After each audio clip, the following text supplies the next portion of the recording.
হযরত নূহ আলাইহিস সালামের কনিষ্ঠ পুত্র হামের প্রধান পুত্রগণ কুশ বা হিন্দু, মিজরাইম, ফুত এবং কেনান। এদের বংশধারা পৃথিবীর ইতিহাসের সবচেয়ে প্রাচীন ও বৈচিত্র্যময় আধ্যাত্মিক ও জাগতিক সভ্যতার কারিগর।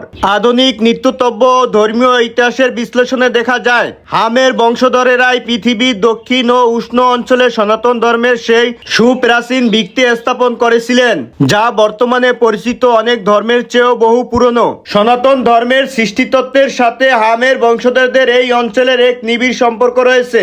সনাতন ধর্মের আদি দেব দেবী এবং অবতারগণের আবির্ভাব এই হামের বিচরণ ভূমিতেই ঘটেছিল।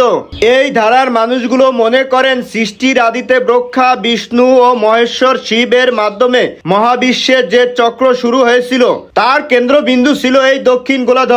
হামের বংশধরদের মধ্যে প্রাচীনতম শাখাটি মহাদেব শিবের উপাসক হিসেবে হিমালয় থেকে কুমারিকা পর্যন্ত এক শক্তিশালী সংস্কৃতি গড়ে তোলে। পরবর্তীতে শ্রীরামচন্দ্র, শ্রীকৃষ্ণ ও নারায়ণের মতো অবতারগণ এই ভূখণ্ডে আবির্ভূত হয়ে অধর্ম বিনাশ ও ন্যায় প্রতিষ্ঠার পথ দেখান। হামের এই বংশধারার মাধ্যমে সনাতন ধর্মের সেই মহিমায়িত রীতিনীতি, মূর্তি শিল্প ও দেব দেবীর আরাধনার প্রসার ঘটে, যা আজও ভারত, নেপাল ও শ্রীলঙ্কায় জীবন্ত।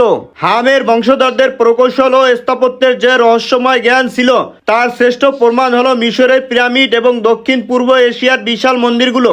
হামের পুত্র মিজরাইমের মাধ্যমে মিশরে যে পিরামিড সংস্কৃতি গড়ে উঠেছিল তার সাথে শ্রীলঙ্কার প্রাচীন স্থাপত্য এবং ইন্দোনেশিয়ার বরবুদুর বা প্রাম্বানান মন্দিরের এক আধ্যাত্মিক মিল লক্ষ্য করা যায়। এমনকি দক্ষিণ আমেরিকার কলম্বিয়া ও ভিয়েতনামের চম্পা সভ্যতার প্রাচীন মন্দিরগুলোর নকশাতেও হামের বংশধরদের সেই একই জ্যামিতিক ও দ্বৈতবৈজ্ঞানিক জ্ঞানের প্রতিফলন দেখা যায়। হামের এই বংশধরা কেবল ভূখণ্ডে সীমাবদ্ধ ছিল না, তারা সমুদ্র পাড়ি দিয়ে শ্রীলঙ্কার স্বর্ণলঙ্কা, ইন্দোনেশিয়ার বালি, ভিয়েতনাম এবং সুরিনাম, গায়ানার মতো সুদূর মহাদেশগুলোতেও সনাতন ধর্মের মশাল জ্বালিয়ে রেখেছিল।